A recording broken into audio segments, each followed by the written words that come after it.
Oke, kita lanjut lagi. Nah, dalam membangun situs web, tahapan yang perlu kita perhatikan di sini adalah pertama, menentukan web hosting.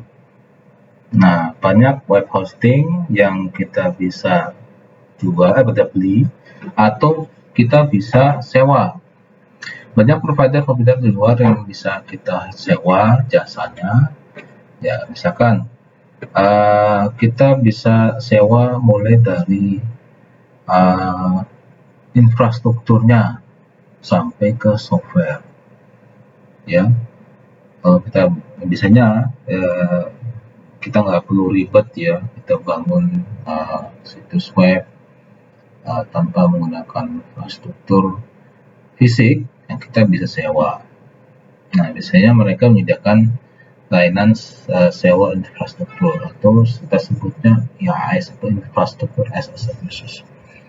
Nah, itu kita bisa cek banyak sebenarnya ya, banyak sebenarnya seperti Microsoft Azure juga mereka sudah menyiapkan suatu tools atau suatu uh, solution untuk bisa menyediakan infrastruktur sebagai service layanan yang mereka bangun dalam cloud service. Jadi tidak lagi mereka bentuk atau bangun dalam fisik infrastruktur tapi secara cloud.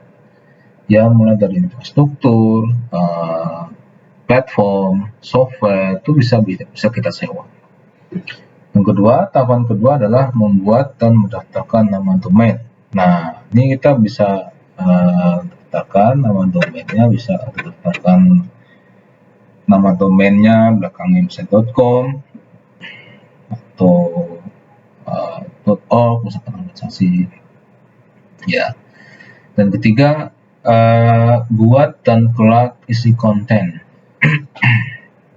Nah, ini bisa kalian gunakan aplikasi, misalkan menggunakan aplikasi CMS atau content management services atau content management system. Nah, contohnya seperti aplikasi .NET New atau aplikasi seperti WordPress, Joomla, dan sebagainya. Banyak ya, jadi ya bisa gunakan untuk buat isi konten, pola isi konten, ya bisa menggunakan yang gratis ataupun yang berbayar. Kemudian rancangan situs web itu juga penting tahapan ini. Jangan sampai kita merancang atau kita membuat suatu situs itu tanpa ada rancangan tepat. Yang kelima, membangun dan menguji situs web. Bisa menguji dengan menggunakan konsep black box, test, atau test.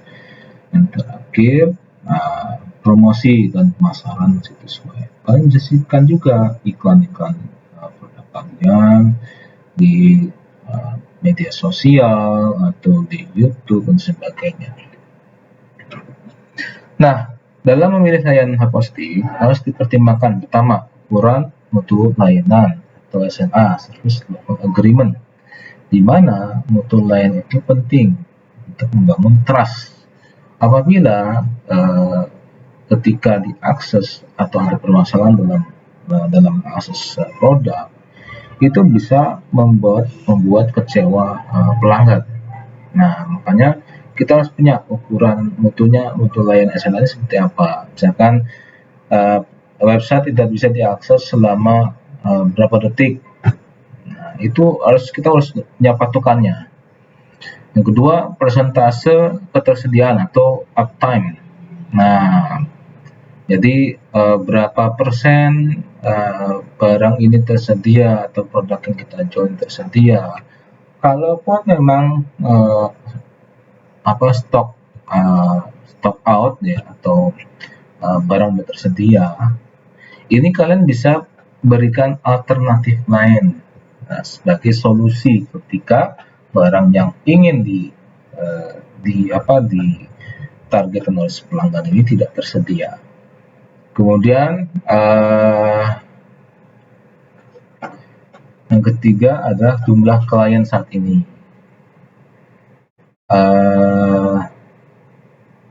Keempat, volume lalu lintas data saat ini.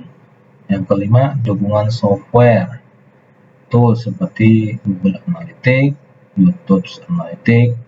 Yang keenam, keamanannya. Nah, apalagi sekarang ini pelanggan sudah sudah terbiasa belanja online gitu ya, dan ketika ada permasalahan dalam pembayaran, apalagi data nasabah pelanggan ini bocor, ini bermasalah, maka keamanan ini penting. Maka kita harus pilih layanan hosting yang bagus dan bonafit ya.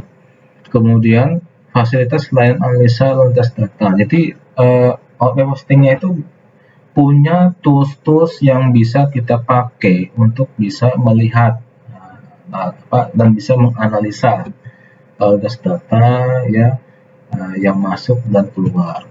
Kemudian layanan dukungan teknis dan biaya-biaya lainnya. Nah, kadang kita misalkan milih web hosting itu kadang kita tidak bisa perkirakan dia nanti seperti apa. Makanya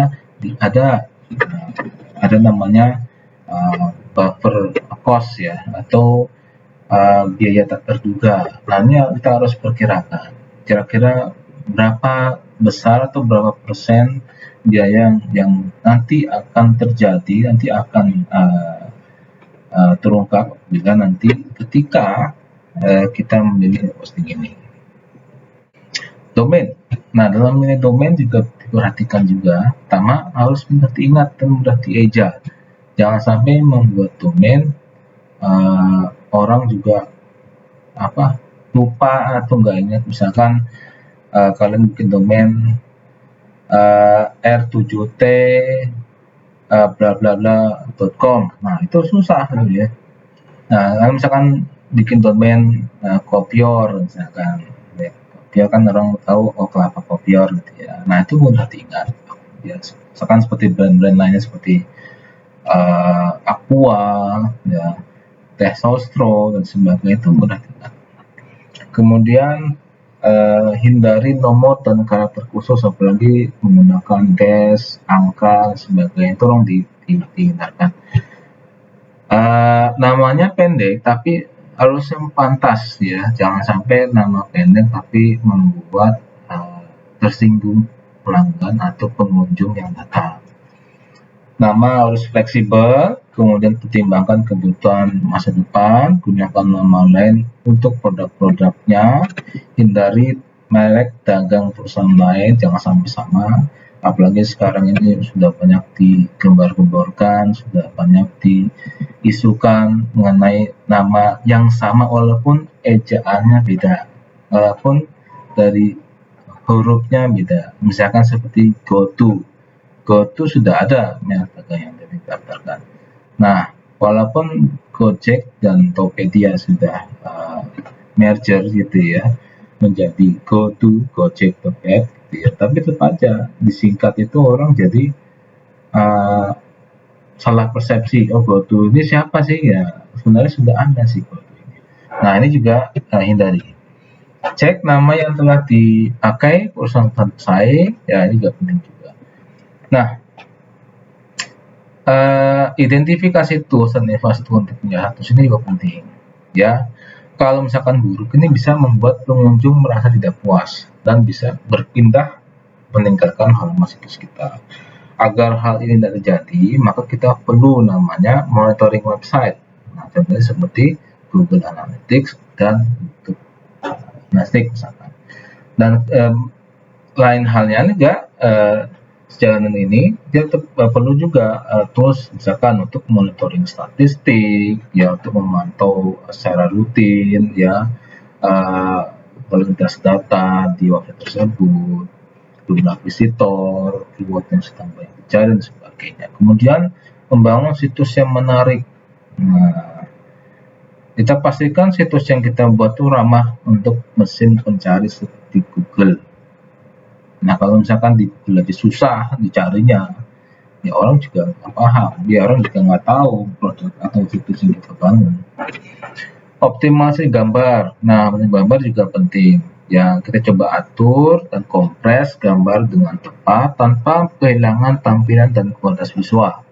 Kemudian page speed.